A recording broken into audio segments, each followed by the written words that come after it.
Estamos en contacto con el abogado constitucionalista Diego Paredes. Bienvenido a Mandavisión Plus y a Radio Amiga. Estimado doctor, buenos días. Buenos días, qué gusto. El gusto es nuestro también. Tenemos varios temas y vamos a tratar de aprovechar el tiempo lo más que se pueda, abogado, para conversar con usted. Comencemos con el tema de la ejecución del derecho a la motivación en la justicia ecuatoriana. ¿Se lo está haciendo bien? ¿Se lo está haciendo mal? Esto ha implicado que en ciertos casos los jueces sean menos rigurosos en las sentencias. Definitivamente, gracias por la pregunta, porque es un tema que se está discutiendo hoy en las aulas y es centro de debate. A mí me parece que el derecho a la motivación es hoy regresivo. Una sentencia de la Corte Constitucional que determinó un nuevo mecanismo de motivación, lo que hace es ser la argumentación y la obligación de las autoridades mucho más light.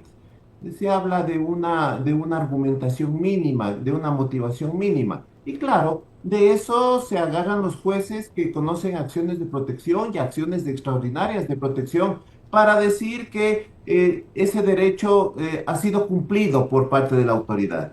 Definitivamente, esta actuación de la Corte Constitucional más parece que va encaminada hacia no aceptar muchas acciones extraordinarias de protección porque ellos argumentan que todos los días vienen 240 acciones extraordinarias de protección y que ellos no están para aceptar tantas acciones de protección. Y claro, en muchas de esas acciones de protección, el principal derecho que se presume o que se argumenta que se ha violado es el de la motivación de los jueces. Esa es la condición sobre la cual el derecho, la justicia ecuatoriana se está fundamentando hoy por hoy para no ejercer un correcto control sobre aquellos jueces que no motivan bien su sentencia.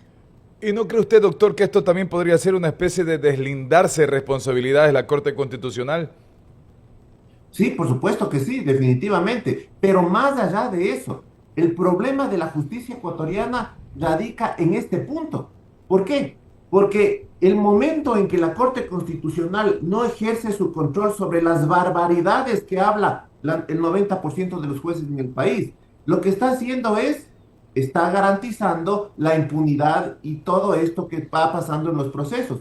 Y es fácil darse cuenta en un proceso cuando está mal motivado. Es fácil darse cuenta que el juez recibió dinero. ¿Por qué? Porque empiezan a escribir barbaridades en las sentencias. Y la Corte Constitucional, por no tener mucho trabajo, o tal vez porque no tiene presupuesto, o porque no tiene una buena gestión de la presidencia de la Corte Constitucional, no contrata a los asesores que tiene que contratar para controlar a todos estos soquetes. Ahora, en el otro marco, doctor, y también en el escenario de la situación complicada que vive nuestro país desde hace algún tiempo, también de seguro hay amenazas de por medio, hay una situación de complicaciones que repercutan incluso a los familiares de los jueces. ¿Cómo cambiar todo aquello? ¿Cree usted que este tema de los jueces ocultos podría ayudar para que esto no ocurra? Bueno, yo creo que más allá de eso, y si es que un juez ya tiene algún conato o alguna de estas cuestiones de amenazas, para eso está la institucionalidad del Estado. Más allá de eso, existe la excusa del juez y si un juez se siente muy amenazado, excusarse de conocer pero motivar. Al final de todo, eso pueda que el juez decida hablar o no hablar. Y pueda que el juez a la final le dé miedo y no otorgue una sentencia acorde a las necesidades de la justicia. Para eso están las apelaciones. Es decir, realmente el problema no está en los jueces del primer nivel. Quien tiene que tener resguardo son los jueces a partir de la Corte Provincial, porque ellos son los que resuelven situaciones muy puntuales. Y más allá, claro, los jueces de la Corte Nacional y obviamente los jueces de la Corte Constitucional, que es los que controlan a todos ellos. Pero más allá de todo, no se olvide que todas las decisiones tienen que tener el principio de doble conformidad. No basta con que el juez inferior lo diga cuando suba a la Corte Provincial y se haga el efectivo control, es ahí donde se tiene que cuidar a los jueces y es ahí donde el Estado tiene que estar para brindar la protección necesaria. 7 de la mañana con 28 minutos, 7 de la mañana con 28 minutos. ¿Qué rol debería jugar el Consejo de la Judicatura en estos casos, doctor? Bueno, el mayor de todos, porque sí tenemos un montón de fiscales que son unos delincuentes y que realmente no acusan cuando deberían acusar. Hay muchos de estos casos, por ejemplo, en la provincia de Tungurahua, donde hay un montón de fiscales que no acusan. Entonces, sí hay que someter a estos fiscales a una auditoría muy concreta. Realmente el problema de la justicia es un problema donde se radica en la Consejo de la Judicatura, que es quien impone las sanciones.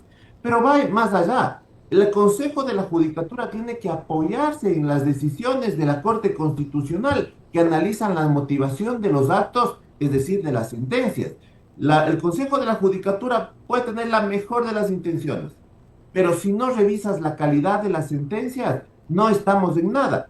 ¿Y quién es el único que puede revisar la motivación? Es decir, la calidad de las sentencias es la Corte Constitucional. Entonces, si la Corte Constitucional no asume un rol lógico, coherente, en controlar la motivación de los actos de los jueces de todo el país, por eso es que al final, en mi criterio, el mayor responsable de la debacle de la función judicial en este país se llama Corte Constitucional, porque ellos tienen que revisar las motivaciones, porque tan importante es el derecho a la motivación en la Constitución del Ecuador, que lo hemos puesto y lo hemos desarrollado. Si usted revisa el artículo 76.7.L de la Constitución, va a darse cuenta que el derecho a la motivación es un derecho muy bien explicado, medianamente entendible. Entonces, si está muy bien explicado, ¿por qué la Corte Constitucional restringe más aún el ejercicio de ese derecho?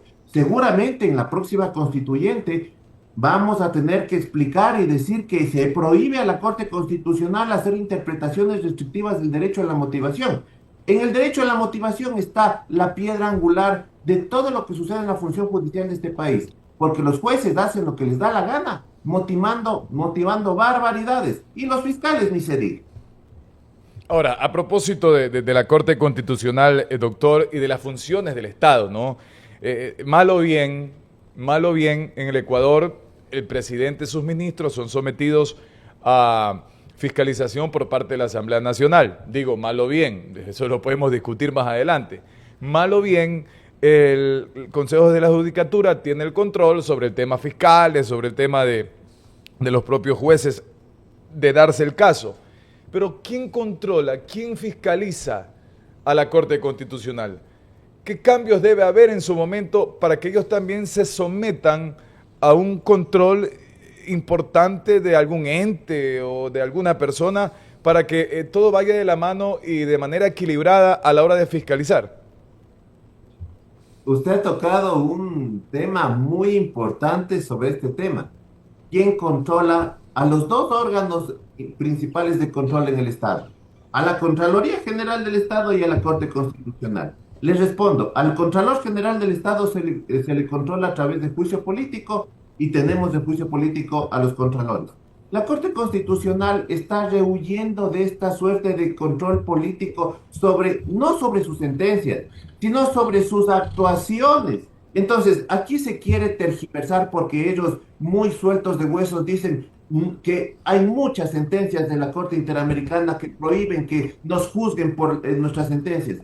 Nadie quiere juzgarle por las sentencias de la Corte Constitucional, pero hay muchas actuaciones que no son sentencias. Por ejemplo, ¿por qué conociste este caso antes que este caso cuando tienes un montón de casos adicionales? Segundo, ¿por qué en un mismo proceso análogo, es decir, si tienes hechos muy parecidos, personas diferentes, en sesiones diferentes tienes, o en la misma sesión inclusive, tienes decisiones contrapuestas? Entonces, la Corte Constitucional ha rehuido a ese tipo de control que es el juicio político. Entonces, ¿qué está pasando? Porque ellos dicen, para eso está el proceso penal. Si hacemos algún tema que es ilícito, somos sometidos a la justicia penal. Bueno, lo que sucede es que como rehuyes del control político, lo que te van a hacer es te van a meter un montón de juicios penales para expulgarte cada una de las cosas que haces. Entonces, ellos mismos se meten la soga al cuello. Si acaso que tener un juicio político es para temblar, me imagino que si llegaste a ser juez de la Corte Constitucional, tienes una entereza para afrontar un juicio político, pero de una solvencia bárbara. Ese es el problema con nuestros jueces de la Corte Constitucional. Mucho intelectualoide, mucho intelectualismo, pero ellos al momento de hacer ejercicio de su profesión nunca lo han hecho. Y realmente a la Corte Constitucional lo que necesitamos es gente que haya ejercido la profesión para que sepa cuáles son los reales problemas del país. Han habido muchos casos polémicos a propósito de la intelectualidad que usted enmarca muy bien, abogado. Muchos casos polémicos de resoluciones e incluso declaraciones públicas de varios jueces de la Corte Constitucional. No solamente ahora, sino que también hace algún tiempo. ¿Cree usted que entonces allí también prima temas ideológicos para la decisión que se logre tomar por determinados jueces, abogado? Pero por supuesto, la Corte Constitucional se ha transformado en una corte de política constitucional. Es decir, no es que la Corte Constitucional pueda entrar en pugna con las otras funciones del Estado. Entonces, ¿qué hemos visto nosotros últimamente? Que la Corte Constitucional no hace la visión objetiva entre actos y constitución porque es un tema netamente objetivo. Ellos lo que hacen es viendo la carita de marchante, como dice el profesor Rafael Ollarte, que más que profesor es una persona muy clara en temas prácticos, ellos lo que te ven es, veamos la carita del marchante, y tanto es así que en situaciones análogas tú tienes decisiones completamente diferentes. Entonces no podemos seguir marchando y seguir yendo por ese camino. La Corte Constitucional tiene que ser reformada y tiene que ser reformada para que lo integren personas más allá de los 65 años que ya han vivido y que saben los problemas que tiene el Ecuador y que no vayan a aprender o que no vayan a estar haciendo o formando ese puesto como para catapultarse intelectualmente en el exterior. La Corte Constitucional es una corte que sirve para controlar al resto de la función judicial con el derecho a la motivación. Bueno, para eso existe el derecho a la motivación, para que la Corte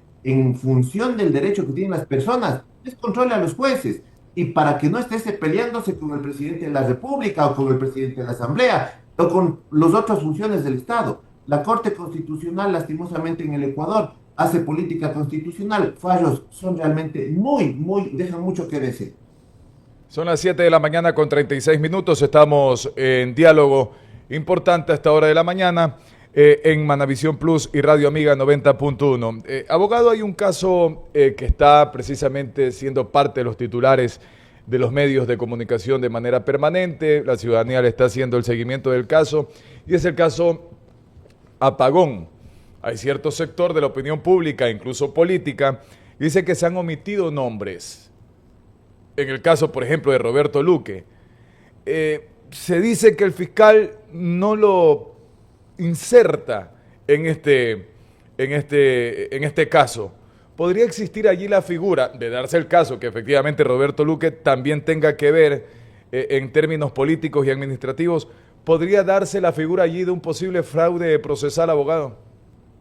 Bueno, yo, como usted lo ha dicho, soy experto en derecho público, en derecho administrativo y derecho constitucional. A mí el tema penal no me gusta mucho precisamente por este tipo de cosas. Pero más allá de eso, si el fiscal no ha considerado tener o investigar a ciertas personas, eso tiene que ser controlado en algún momento del proceso. Estamos a inicios del proceso. Vamos a ver qué pasa al final. Vamos a ver si es que después de todo este proceso, al final los jueces de la instancia superior o tal vez en sentencia se ordena o se ve indicios de responsabilidad. No se olvide que incluso al final de una sentencia, los jueces de todo lo que miran en el proceso pueden oficiar directamente a la fiscalía y decir, miren, y ofíciese y revísese y empiécese una investigación sobre esto o esto. Lo vimos en otros casos. Entonces, Yo no me preocuparía que al inicio de este proceso tal vez no estén. El proceso penal dura muchos años. No sé si este gobierno irá a estar para cuando termine todo este proceso penal, pero el hecho es de que si ahora el fiscal omite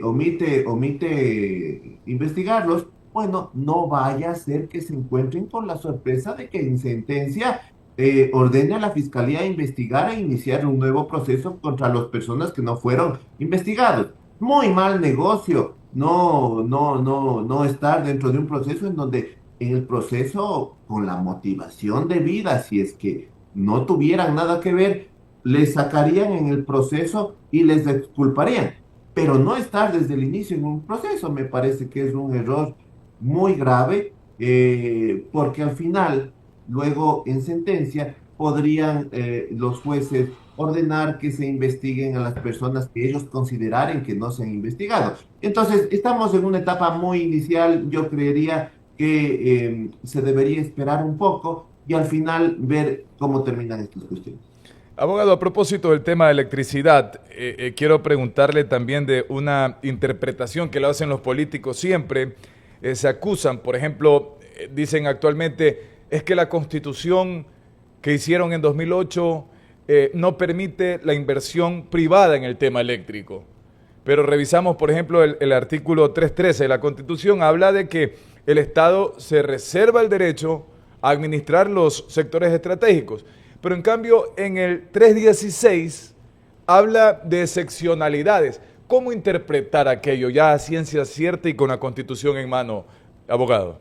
A ver, el problema del tema eléctrico es un tema más allá de que es un tema estratégico al Estado. Es un tema que el Estado ecuatoriano es un mal pagador. Supongamos que constitucionalmente está habilitado para que la inversión extranjera venga. Supongamos que el presidente de la República hace unos buenos términos de referencia. Supongamos que todo está perfecto. El problema del Ecuador es básicamente que no existe un buen sistema de pago por parte del Estado hacia el inversionista. Ningún inversionista en el Ecuador va a venir a invertir toda esa cantidad de plata que se necesita y no tener una garantía de pago. Y ese es el problema que nosotros nos enfrentamos en el Ecuador hoy por hoy. Así nosotros viabilicemos con una correcta ley, así nosotros tengamos un presidente excelente, más que nada, un ministro que viabilice todas las cuestiones de concesión, porque claro, el Estado, según la Constitución, tiene el manejo de los recursos estratégicos y la electricidad es un recurso estratégico.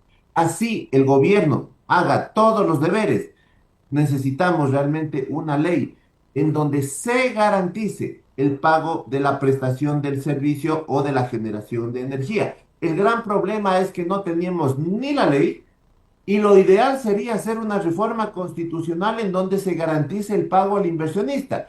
Ese es el gran problema cuando tú tienes estos sectores estratégicos. El Estado es el príncipe, es el rey, puede hacer lo que quiera. Y ese es el gran problema cuando los inversionistas no confían en un Estado. Y tenemos un problema porque el Ecuador tiene un historial de no pago y ni siquiera con sentencias. Usted tiene un montón de sentencias en contra del Ecuador en donde los jueces le ordenan pagar y el ministro de Finanzas no paga ni siquiera lo que le ordena. Por eso es que yo siempre digo, una cosa es ir al juzgado, ir a los juicios, ganarle al Estado. Otra, veamos si te pagan.